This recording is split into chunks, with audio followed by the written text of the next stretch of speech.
What I found amazing today was to learn that Walt Whitman is an LGBTQ icon in a way, and that some scholars think of him as the first homoerotic poet in the United States. He was writing fearlessly about poetry and about subjects and about sexuality and about things that you did not write about in the middle of the 19th century. And he's now looked at as a queer icon. And one of our most famous poets is known for his sexuality, not just for his poetry. Okay. Why don't you start?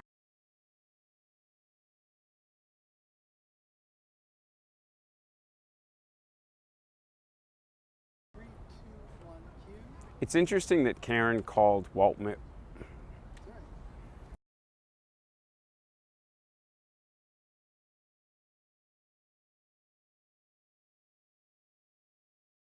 One, cue. it's in, Let's go. 3, 2, 1, cue. It's interesting that Karen called Walt Whitman a queer icon, because I never really thought of him as that. I think of him as a poet, I think of him as an incredible wordsmith, but I didn't really think about his homoeroticism and how out of place that must have been in the middle of the 19th century. Here's a person writing lines and verses that you just didn't do back in those times, and he did it fearlessly. And to me, we can all learn from that, and that's definitely something that I didn't know. Cut. Good.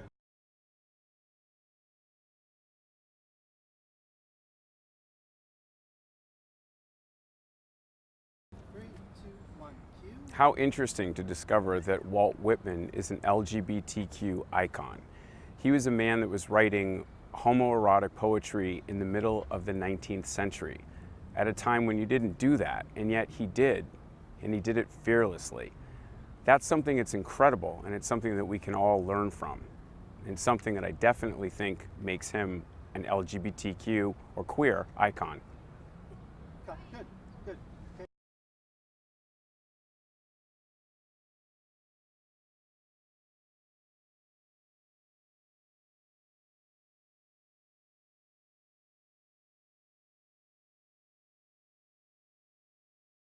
Three, two, one, cue.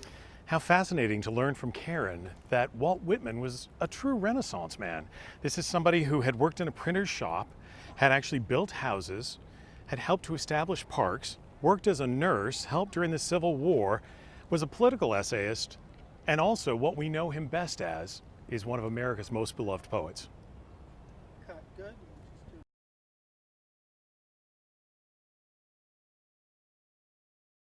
Three, two, one, cue.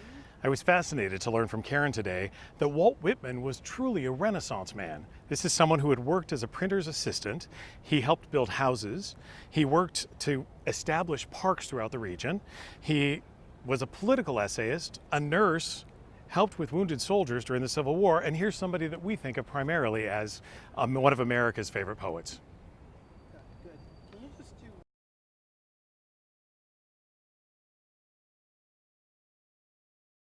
Let's go. 3, 2, 1. Do you want to wait?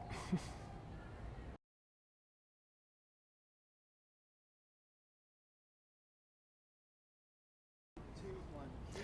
How interesting to discover that one of America's most favorite poets actually was a nurse and helped for 4 years during the Civil War, sewing up soldiers, helping with all of the things attending to those people who were so badly maimed. It's not something we think of when we think of a poet, so it's fascinating to learn this other side of Walt Whitman. Good. Just.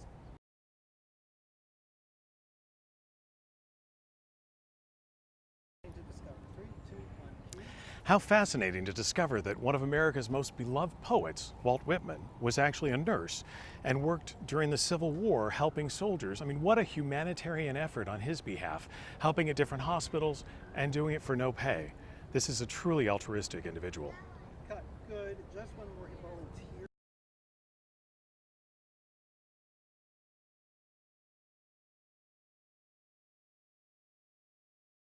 3, 2, 1, cue.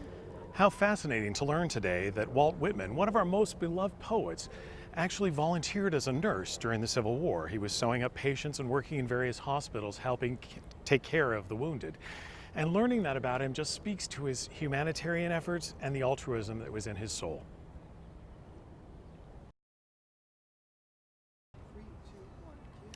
Not only did Walt Whitman write about humanity, he cared for humanity through his actions.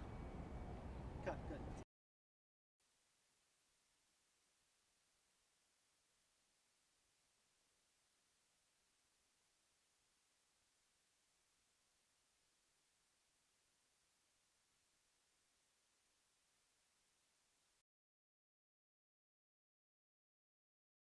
Three, two, one, cue. So Karen, obviously making a living as a writer is difficult enough today, but 150 years ago that must have been really difficult. What got Walt interested in becoming a writer, and what were his first jobs? You know, this is a really good question because he doesn't come from a literary family. He comes from Interesting. a working class family. I think that's actually the basis for a lot of people's appreciation of him. But he was a reader, and he was lucky enough when he dropped out of school to be apprenticed to a printer. So he learned to love language on the working print shop floors, setting type and printing newspapers. So his love of literature is really different from someone like Ralph Waldo Emerson, who's got a Harvard education. Education. You So know, not a lot of formal education behind him. Just 11 years. He was in the first Brooklyn public school. Wow. But his father was an alcoholic and a carpenter and kind of a little bit uneven, so Whitman was really forced to leave school from So he's like an early age. autodidact, basically. I guess you could say that. I would say that the city really was his teacher, you know, rather than himself, because he was lucky enough to be here when New York and Brooklyn were really coming of age, and he benefited from the philanthropy of Brooklyn. So for instance, when he was a printer's apprentice, the apprentices library was set up by a whole bunch of philanthropists in Brooklyn, so the kids had a place to go after work. They had a beautiful library. Whitman was actually the acting librarian when he was about 14, 15. Wow. They had a little museum in there. People would come and lecture. So he had that kind of basis. And then right across the water, you have Manhattan becoming itself, right? Becoming this metropolis. And You want to take that? Or are we going back to the first question? We're picking it up from starting his career as a journalist. So he started his career as a journalist. Three. Go for who's it. taking it? Anthony. I will. 3, 2, 1, cue. So he starts his career as a journalist. he does. Like after he's a printer's apprentice and he really learns the newspaper industry from the inside out, he gets very interested in writing his own pieces. And a great fire that happened in New York forces him out to Long Island.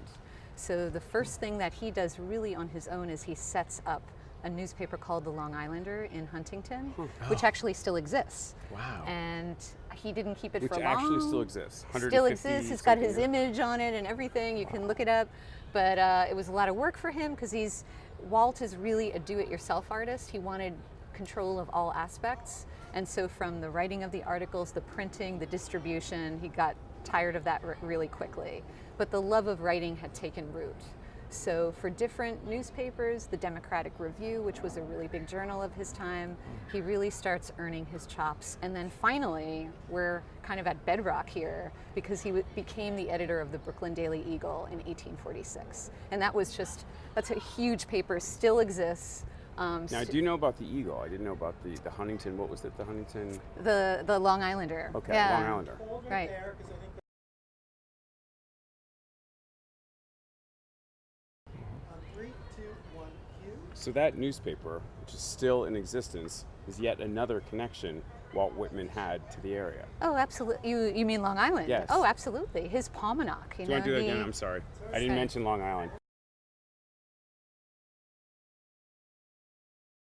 Speed.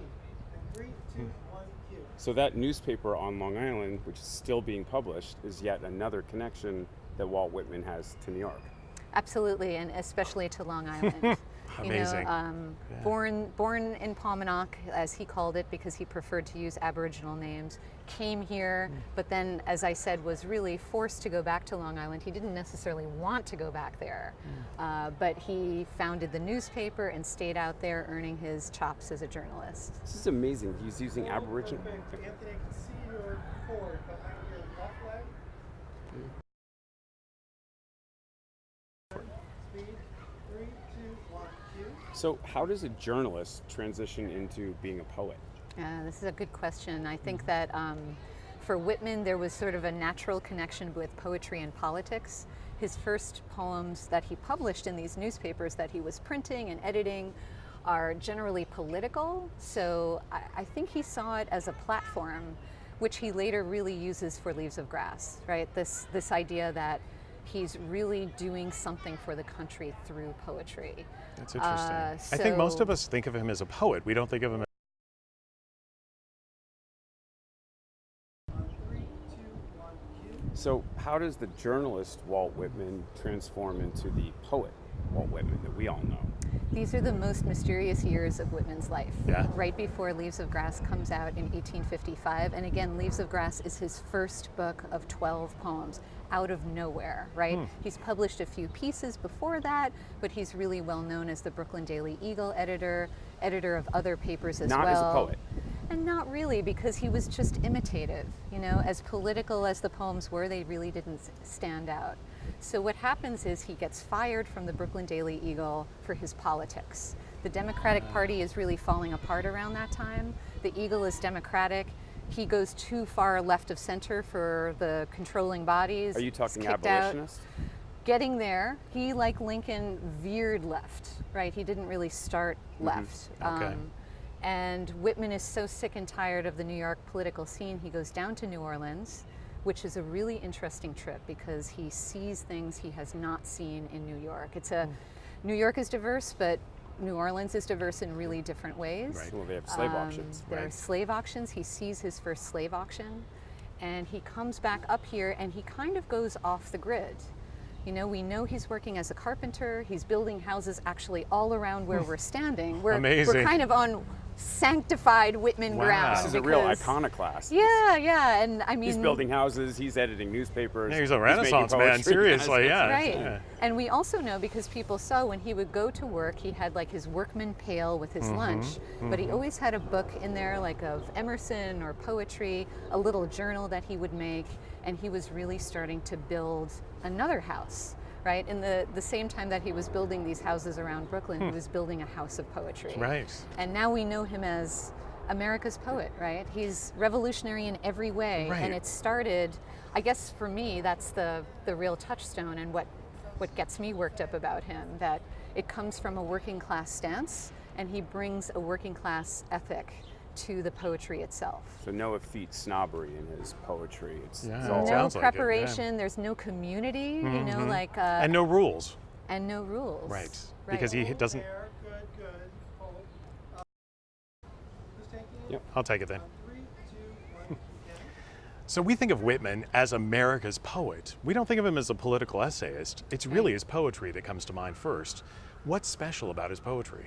What sets Well, him apart? I think, you know, just talking about his weird preparation, which was Yeah. the opposite of the way that most poets prepared, you know, going to school and having parents that encouraged you, having a community that helped encourage your ideas. He's and really a salon to hang a out with salon other and intellectual everything. peers. He had none of that. So he comes out from nowhere and he doesn't have any rules. In fact, he Right. breaks a lot of the rules. And in addition to being known as America's poet, he's also called the father of free verse, meaning he's really the first American poet to just explode the idea of rhyme and meter. So what you're talking about then is that prior to his poetry, everything rhymed. You had what we typically think of as the poetry that has the rhyming word at the end of each line. That's what everybody really loved. Yeah. Like if you look at what was the big hit of 1855, the Yeah. year that Leaves of Grass came out, it was Longfellow's poem Hiawatha, Okay. which has a rhyme and a rhythm that is evocative of European poetry. So part of what was happening with Whitman and others, they were trying to come up with an idea of American art, right? Breaking free from European models. We had a political declaration of independence, but he was really trying to write a cultural declaration of independence. So these poems just broke all the rules, right? Wow. They were not about high themes, they were about everyone. And in fact, for me and for my students, I think the big thing about them is anyone can find themselves in Walt Whitman's poetry. It's not about a faraway idea, it's about us, it's about Brooklyn, it's about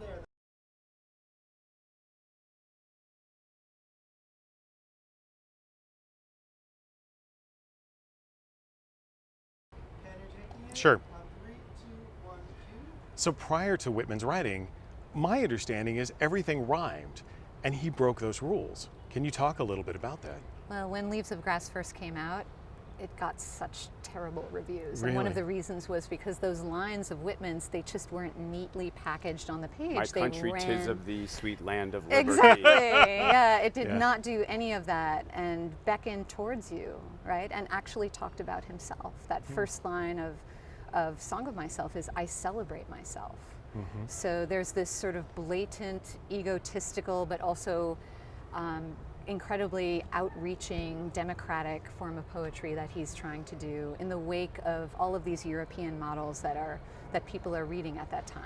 It seems from some of our investigations in the 19th century there was a very strong movement toward creating an American school of painting, of poetry, Asher of Durand. writing. Right. Exactly, Yeah. yeah. Yeah, And it sounds like he's right on that cutting edge. he is, and it's sort of a visual component to those transcendentalists, right? Although you'd never say that Whitman was a transcendentalist, he didn't really belong to any party or rules, but he took cues, obviously, from the things that were going around, and including Emerson, who was preaching about the idea of a new American art form, breaking free of these older models. You know, one of the questions I have is they say that artists always kind of have the zeitgeist in them and they can almost foreshadow things. So he's writing this poetry right before the Civil War and right before New York changes completely with mass immigration in the 1880s and 90s. He's almost kind of foretelling like things are going to change.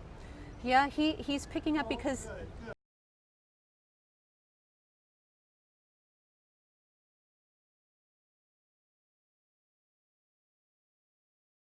On 3, 2, 1, cue. So in the 1840s and the 1850s, it's right before the Civil War and right before massive changes, especially in our region. they're starting, right? Because 1840s, the late 1840s are big years for revolutions in Europe. So we're starting to see more immigration flooding in, different types of people in New York specifically. And Whitman, instead of turning a blind eye on this, as many up in Boston did, decided to embrace everyone and put them in the poetry.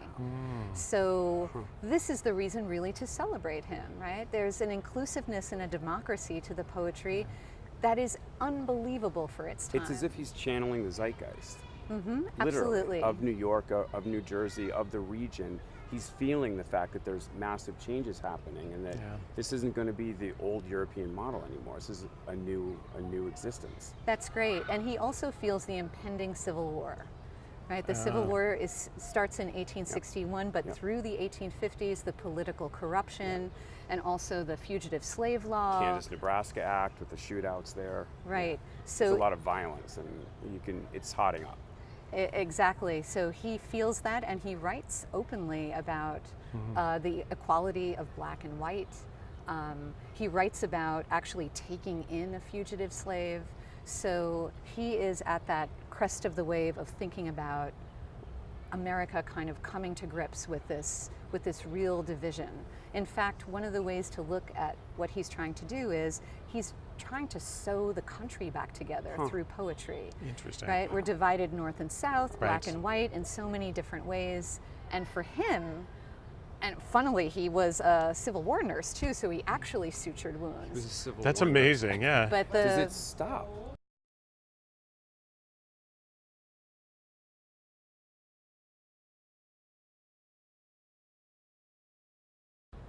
Who's taking it? I'll take it. On 3, 2, 1, cue. So he's known as a democratic poet. What exactly? the Democratic poet. What exactly is meant by that?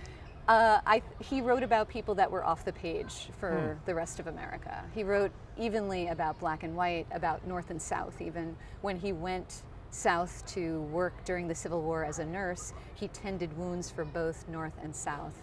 So for Whitman, true egalitarianism was a foundational part of the poetry that he was writing. So who was his audience in the 1850s and 1860s? See, this is a really good question. Nobody wanted to buy the book. Right. And yet this guy's mind-blowing. Yeah, but I think he's off the charts too. Okay. A little ahead of his Nobody time. knows who he is. This is a Brooklyn house builder. I think that's a and good point, though. He's sometime ahead of his editor, time. Yeah. And he decides to write these 12 poems. Nobody wants to publish them.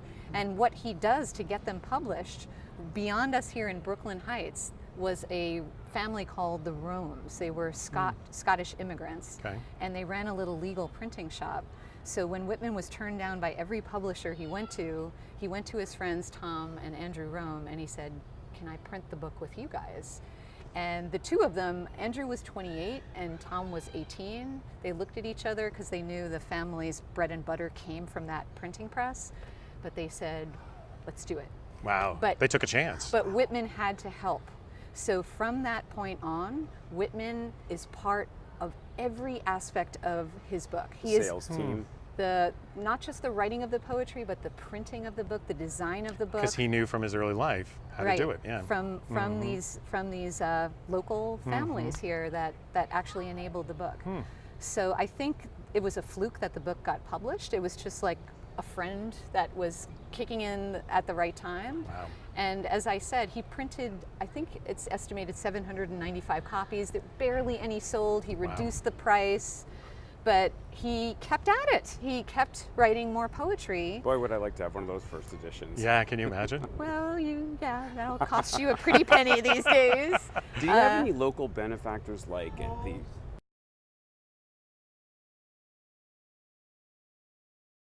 So here we are at the highest point in Brooklyn, right? Yeah, it's This is beautiful. the highest point. So tell me about Walt Whitman in Brooklyn. Well, you are in his hood. You are in his backyard, Okay. actually, because all around us are houses, or there used to be houses that he built or he lived in. So this is something he knew really well. He used to come here, and actually, if you think about the title "Leaves of Grass," I often wonder if they were these leaves in Ah. this park, right? The park Wow. did not exist yet. Three, speed. 3, 2, 1, cue. So tell me about Walt Whitman in Brooklyn. What did Brooklyn mean to Mr. Whitman? Well, we're starting at a point where he hung out all the time. This is his backyard. So he would have been in the park, or his what hood. became the park. What became the park, because when Wow. he was here, it was still just a revolutionary fort that people were just using for leisure. So this wasn't a park. It wasn't, but it was an open space, and Brooklyn was rapidly developing, and Whitman was Okay. really aware for the need for what he called a lung for Brooklyn. Ah. So as all of these houses are going up around the park, or around the fort, I should say, he really had a mind for preserving this. So when he was the editor of the Brooklyn Daily Eagle, he would write almost daily editorials about the need for a green space. And lo and behold, in 1847, Here we this are. became, first it was called Washington Park, and then later it Okay. got the name Fort Greene Park. So Teddy Roosevelt's copying Walt Whitman. I guess so.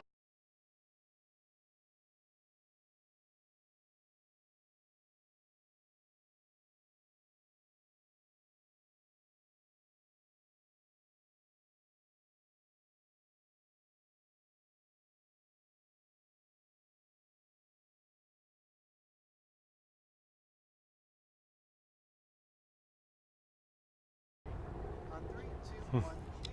So when exactly does Walt Whitman come to Brooklyn? That's a good question. He was 4 when he arrived here, so he was born in 1819. It was 1823. Oh, wow. And Brooklyn was experiencing a huge building boom. So his father, who had been a farmer out in Long Island, decided to get with it and actually build houses in Brooklyn. So Walt was one of 8 children, actually one of 9. One died at birth. It was a huge dysfunctional family, and the father also probable alcoholic, moving the family around quite a bit, but somehow Brooklyn became Whitman's spiritual hometown. He lived here longer than he lived any other place. He moved constantly, so there's not like one particular building that really stands out, but Brooklyn in general became his home. And the Brooklyn philanthropists, because at that time there was the beginnings of philanthropy, founding of the Apprentices Library, building of libraries. You know, Astor set up money to build I was going to libraries. say, you have the Astors in Manhattan. Who do you have in Brooklyn? Right. Well, it was different. It were different families. I actually don't know the answer to that question. Okay. That's fine. That's good. Don't make it up. Sorry, I didn't mean to be put you on the spot. So you're going to need to cheat to ask. So I think the best way. 3, 2, 1, cue. So I'm curious, how did this busy city of Brooklyn inspire Walt Whitman? Well, I think you only have to look around the park to see Or listen.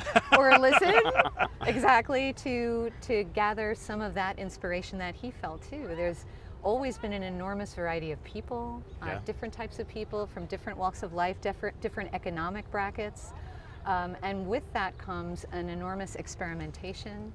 One of his good friends in Brooklyn was, hold on, I'm forgetting the name, sorry.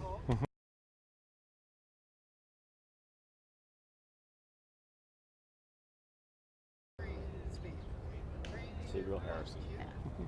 So I'm curious how this amazingly busy city of Brooklyn inspired Walt Whitman.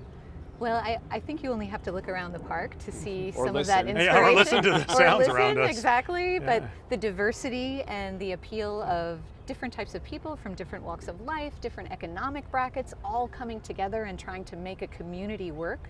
Wow. There's always been a community spirit in Brooklyn. I feel like I see it when I walk down Brooklyn streets and you see people leave stuff out on their doorsteps Yeah, for other streets like people books to to take. take. Yeah. That was very much present at his time, and I think the artistic community was very reciprocal too. For instance, he had a really good friend named Gabriel Harrison, who was an actor but also a photographer.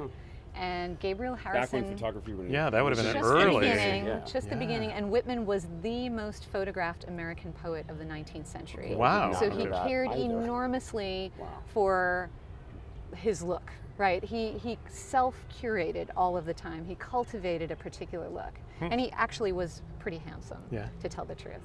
That not helps. dissimilar to you. Oh, you're very kind. A tall guy, not as tall He's as our you. Walt Whitman. That's right. Yeah. Except I can't write. But Walt really wanted to capture himself on camera, and Gabriel Harrison, his friend, who had this photography studio, took the iconic first photograph of Whitman that wound up being the frontispiece of the 1855 Leaves of Grass. And it depicts Whitman as a regular working class guy. His whole body is in the shot. His hands are akimbo like this. His hat is cocked.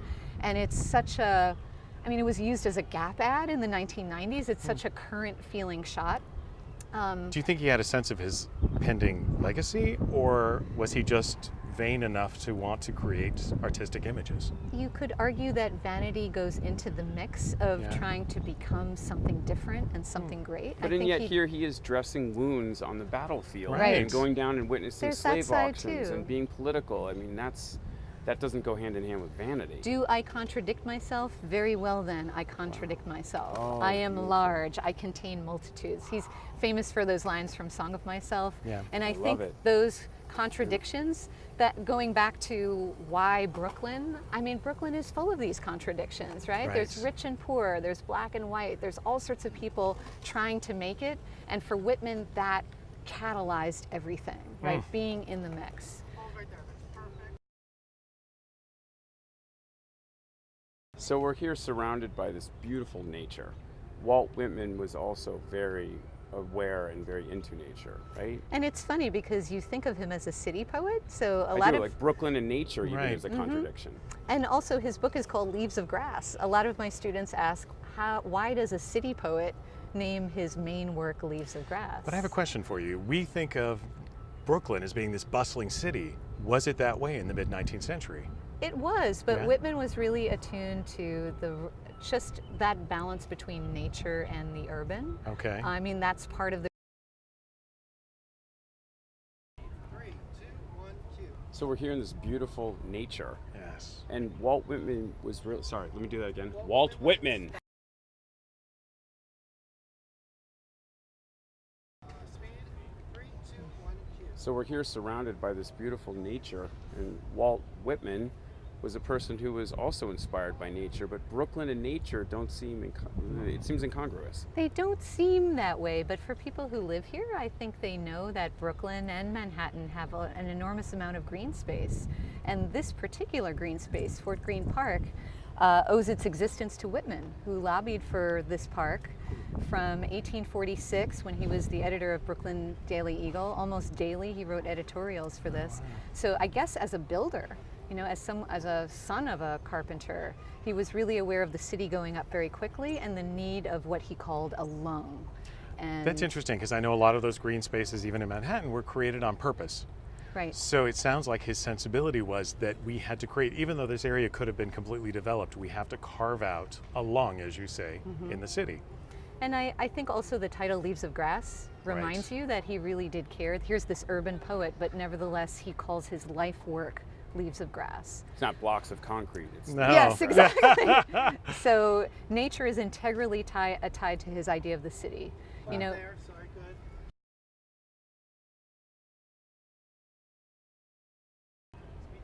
Here, I'll ask it. I'll take it. 3, 2, 1, you can. So I understand water was important in his work as well. Can you tell us a little bit about that? sure, well, he's an island poet.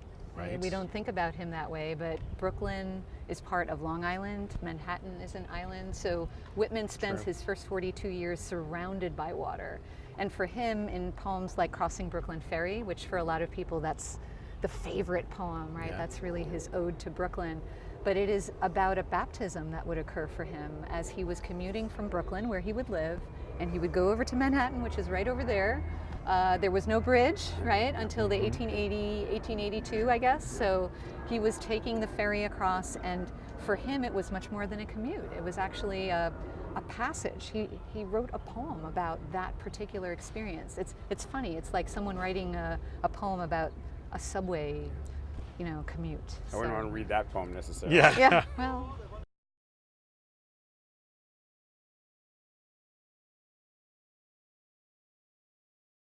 One more time, one. Okay. 3, 2, 1, cue. So I understand water plays a big role in his work as well.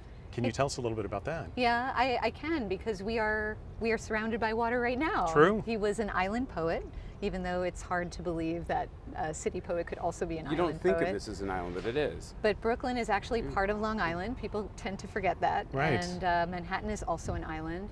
So for Whitman, he spent his life surrounded by water, especially those first 42 years when he was in New York. So he knew the East River very well. Did I mess up?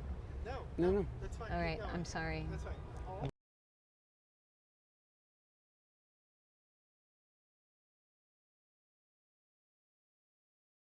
I'll look That's at what what he I'm talking crossed.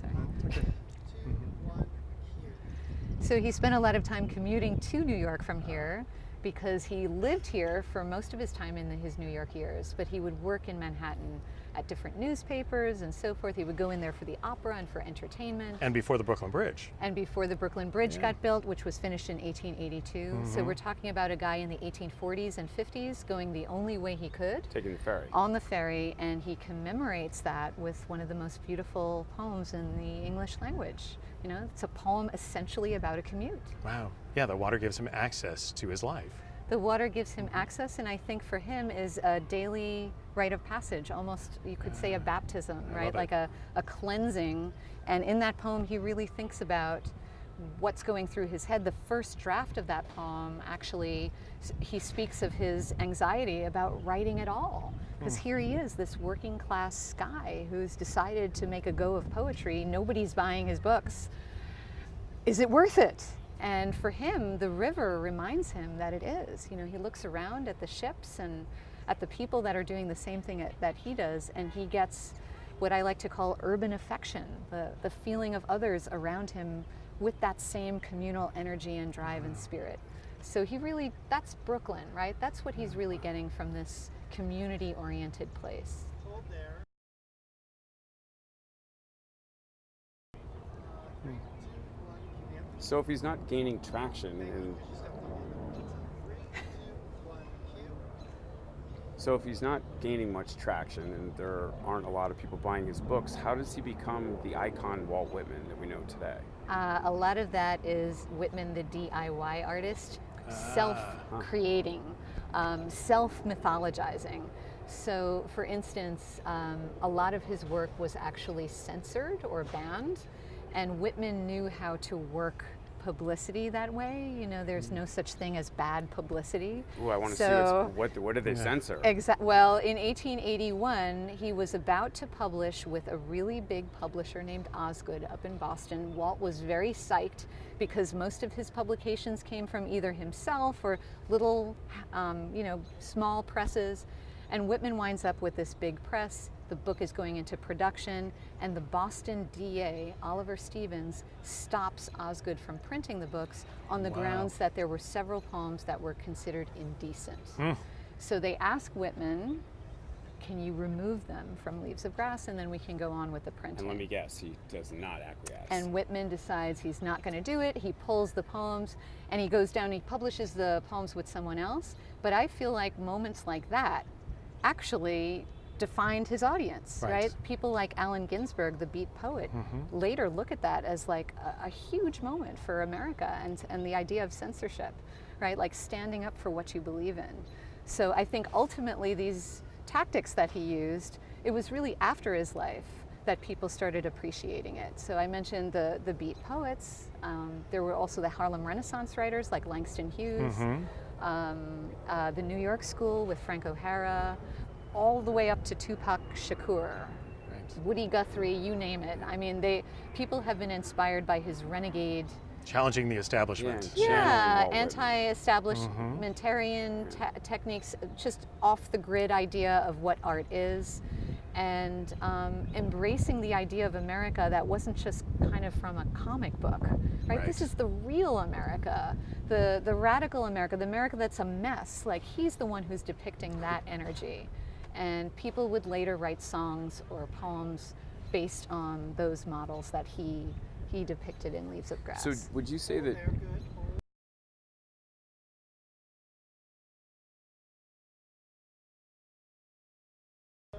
I'll go first. 3,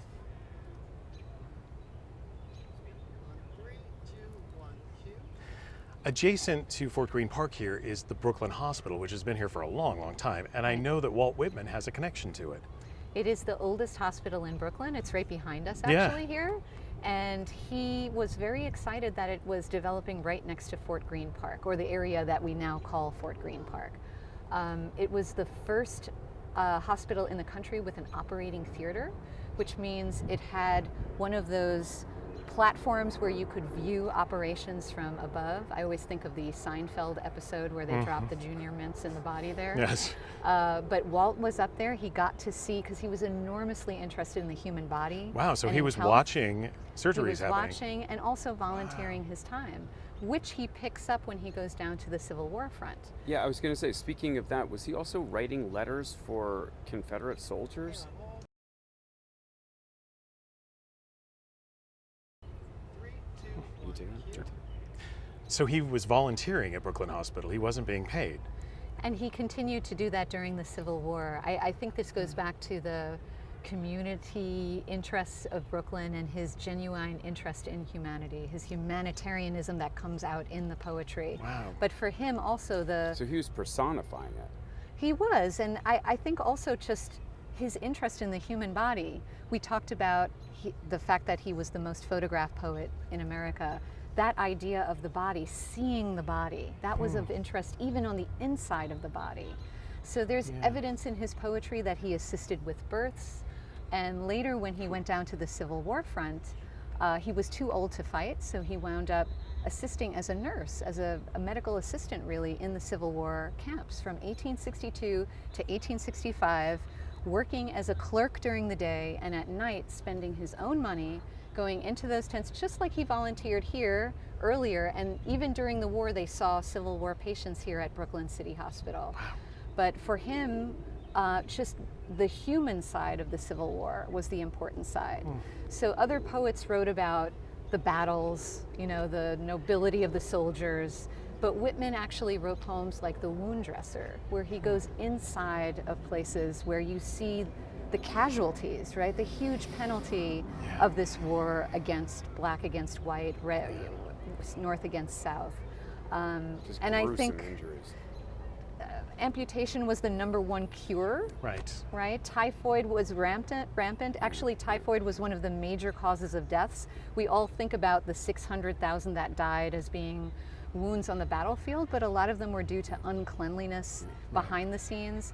Whitman, very sympathetic for all of this, again, volunteering his time, writing notes in tiny handmade notebooks of last requests of soldiers, and also writing hundreds upon hundreds of letters for Civil War soldiers to their families when they couldn't write, when they had an amputated hand and so forth. So they couldn't, right? Yeah. So he was really a guiding spirit. It's one of the reasons that I actually love him. I don't just work on this poet, but I think of him in as some ways. Yeah. he didn't have to go down there. He certainly was excused from all action. And you think about people like Louisa May Alcott, who's kind of famous for going down there, but actually only went 3 months. Walt went 4 years, and he stayed down there after the war because the war didn't just end in April 1865, right? The wounds continued, and this was just part of his mindset. So one of the most touching things you can see are these tiny notebooks, just with his notes about the tent number, the ward number, the bed number, what the soldier's name was, where he was from, his last request, what his illness might be. Wow. I mean, a genuine humanitarian interest in the human side of the war. And, Perfect. Good. Wow. Oh, no, you're not going to. No. Gotcha. So Walt Whitman finally has this big publisher up in Boston who's going to publish Leaves of Grass. And at the last minute, they pull it. What was so controversial in the work? they came up with a list of poems that they had found offensive, the Boston DA in particular. Okay. And Wait, so the publishing house ran it by the district attorney, or no, the is that a Boston normal DA thing? caught wind of the publication, and Leaves of Grass had already developed a reputation in many other circles for being radical politically, radical socially, especially sexually. And a lot of the poems that were banned in 1881, this Osgood case, had to do with sexual provocation. This is the Victorian era. It is. We forget that. So sorry. Good conversation. Karen, look at Ken the whole time. Ken, come. Boston publisher thinks he's gonna. It's get just it, always but- him. Okay. It's always Ken. 3, 2, 1. Okay. cue. So I understand that Walt Whitman's Leaves of Grass was finally going to be published by this huge Boston publisher. He'd built up the piece so there were more poems in it, but it was considered to be controversial. What was so offensive? Well, just to clarify about Leaves of Grass, because it is a confusing publishing Yeah. history, he publishes the book, to his count, 9 different times. Wow. And okay. it always has the same title. From 1855, that's the first edition, and 1892, when he dies, he comes up with the deathbed edition. So there's about 9 different versions in which he's changing the poems, adding to the Okay. poems. It's always evolving. He's kind of a fluxus artist like David Bowie, right? Never staying the same way. And Was each iteration more controversial than the prior? not necessarily, but some Okay. of the content, like for instance, Song of Myself is his really big personal epic. That's the centerpiece of Leaves of Grass. And Okay. even in Song of Myself, you have very controversial content.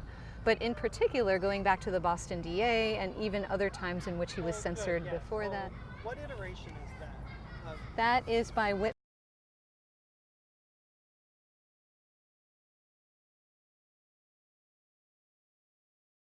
On 3, 2, 1. So Whitman's up to the 6th edition of Leaves of Right. Grass, and he's got this huge Boston publisher who's going to actually publish the work.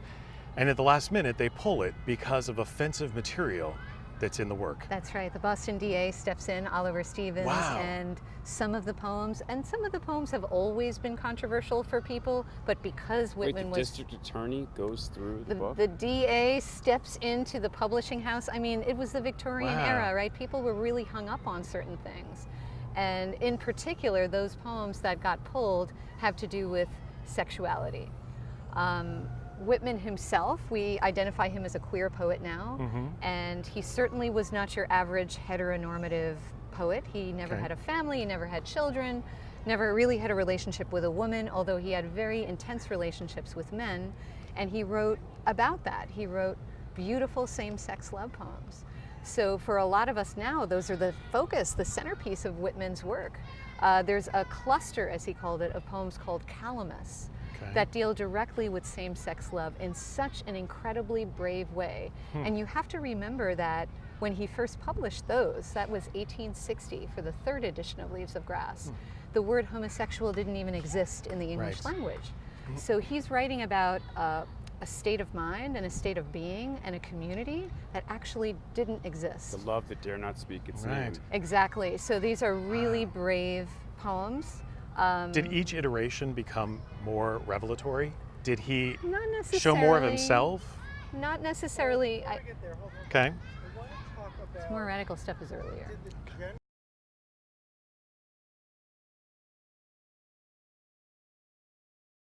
on 3, 2, 1, cue. So when did Leaves of Grass begin to generate a lot of pushback from the general public? A very interesting question Yeah. because he had written quite a bit of controversial poetry earlier in the 1860s, especially the 1860 edition, the third edition of Leaves of Grass, had a dedicated cluster, as he called it, of poems called Calamus, which was all about same-sex desire and love. Very explicit. Still makes 18-year-olds blush. But it didn't really click with the public, and part of this is because there was no definition of homosexuality at that time. There was no, and thereby no community. Okay. And the poems kind of floated without real serious criticism until that Osborne case in 1881, when you have a publisher, just about a big publisher, decide to print Leaves of Grass, and the Boston DA, for goodness sakes, steps in and says these are absolutely unacceptable. So I'm curious because I know even in Lincoln's youth, he had a very close relationship with another man. There was a lot of affection. People didn't necessarily look at it as a homosexual relationship. that's right. Would you say the same thing about Walt's work? Very interestingly, Whitman saw there was a connection with Whitman between friendship and love. And he started using words to represent homoeroticism, like adhesiveness. Adhesiveness is a term that comes from phrenology. Okay. Have you guys heard of that before? Study of Head that. bumps reading, and there was a particular part of the skull labeled adhesiveness that had to do with same-sex friendship. Did not know that. But Whitman used that word to represent same-sex desire in his poems. He uses that word explicitly. Okay. So I think he took the idea of comradeship, and you see this also during his Civil War years as well, and that for him became the basis of this homoeroticism that he used in the poetry. So there is this powerful strain, but it can kind of look sometimes like friendship, right? Like just same-sex friendship. But what was the turning point? Oh, sorry. Anthony, 3, 2, 1, cue. But was he deliberately pushing the envelope? Was he doing this on purpose? Yes, he was doing it on purpose. Ah, interesting. He was doing it on purpose because, as we've talked about, Whitman represented democracy in all forms, right? All different types of people. And on paper, he also wanted to represent sexual democracy. He writes about, for instance, female desire in Song of Myself, his big poem. Nobody put that on the page. Women weren't supposed to have desire. And likewise with other forms of love. Including gay love, same-sex love, same-sex desire. In fact, he writes an entire poetic cluster called Calamus for the 1860 edition that is dedicated to that idea of same-sex love. So it was deliberately provocative, but somehow the general public didn't have the ear for it until later in the century and even into the 20th century, when there was a deliberate attempt to heterosexualize Whitman. There were actually books written about his grandchildren that don't exist. You know, Interesting. like the effort to kind of see him heteronormalize as a him, family yeah. man. And a lot of his poetry was stifled until after the LGBTQ movement took off in the 1990s. In fact, there was a cluster of poems that he wrote called Live Oak with Moss that even Whitman did not want to publish during his time. He wrote the poems in a little notebook he created, then he tore it up, and he used bits and bobs of those poems, but on the whole, he doesn't seem to have thought that the country was ready to hear those poems. Hold there, So, sorry. I'll take that one. So did he suffer any consequences for his bold writing? well, suffer is an interesting word to think about because in some ways the poetry did even better. You know, as we talked about, the bad publicity was just as good in bringing attention to him. He never really made the money that he wanted to, but he certainly started developing a reputation. And I think especially for us now, like speeding through that 20th century and those efforts to heteronormalize him, we have the appreciation of Whitman as a LGBTQ model, you know, as someone who, before the dawn of the movement, before Stonewall even, he's trying to put to paper feelings that he had that were not represented. It's incredibly Yeah. brave. When I read them, I'm always moved, as are the students that I teach, because you can't even make up that kind of courage that it took to put those down on paper. What was the general public's reaction to him at the time of his death? What was the perception of him? Well, just before he died, somebody asked him about the Calamus poems. Oh yeah? They asked about that content there, and Whitman dodged the question. He actually said, "I don't know what you're talking about. You know, they're not homosexual. I didn't do anything like that." And there are different ways to read that. Like, the common way to read it is that he just didn't want to identify. But I guess I prefer to see Whitman in light of the fact that he grew up at a time when there were no definitions. And you know, sometimes that's bad, but sometimes that's actually really good too. But to were there slip- consequences had he spoken out? Had he said, yes, absolutely, that's what I wrote? We think of, the reason I'm asking is because we think of Oscar Wilde and being imprisoned. Right. And here's a man who's actually, he's laying it out all in paper Yep. in his poetry, but he's not suffering the same degradation. I guess you could say only after his death he suffered some sort of degradation in that people wanted to change him and to make him something that he was not. But luckily we live beyond that day, you know, and now all of that poetry is newly appreciated. It's amazing because Good.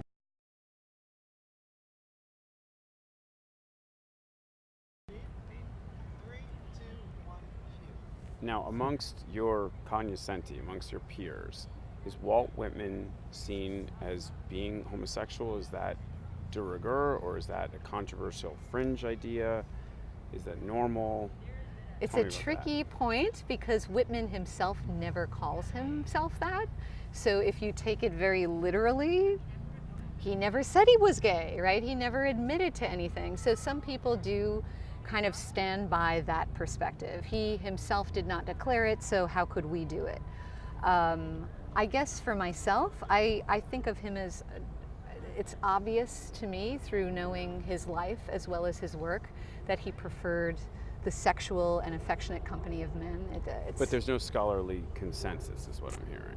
I There's would no say the absolute. general consensus is going towards that. So it's But- growing in that direction? But you know what? We still have to catch up to Walt. The last lines of Song of Myself are, I stopped somewhere waiting for you. And I feel like that's really true, that he's still out there in front of us waiting for us to catch up to him. I love that. So, but I think especially this year, the year of Stonewall, we've seen a lot of simultaneous celebrations. Whitman celebrating his 200th birthday, Stonewall its 50th. They're happening almost simultaneously in May and June this year. So he's still he's with us. become such a representative queer icon, right? Queer is a really great envelope for him because he does celebrate all forms of sexuality, right? And I feel like that is an open and generous way of thinking about his sexuality. And I would say for myself, I absolutely consider him queer. There's no way around it. Cut, perfect.